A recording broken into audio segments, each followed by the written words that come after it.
ان شاء الله. اي والله. برنامجنا يلا نص صالح خوش حاج. ويا من مزاعل.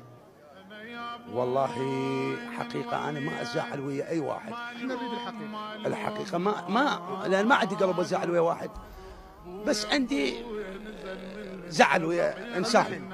عندي أختي كبيرة ما أحكي وياها. اي والله. اختك كبيره؟ اي والله.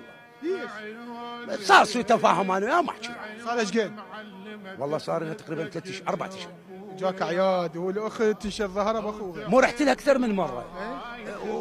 هي أكبر مني وأنا أفتخر بأختي، أكبر مني أفتخر بها، زين. ولكن ما جت لها طريق شو أسوي لها؟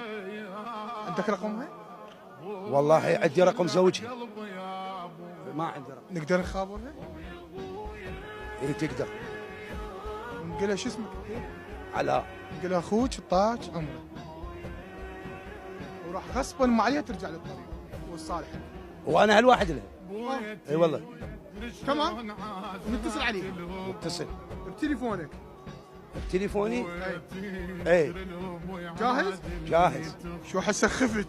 مو هذا يعني. تمام نقولها سوى حادث واخوك رايح للمستشفى. اذا مو اشترمت الصالح.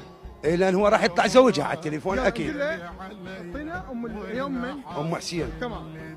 عاشت له سامي. حجي ليش ترجف بعد وقت للرجفه. لا عادي عادي. يلا.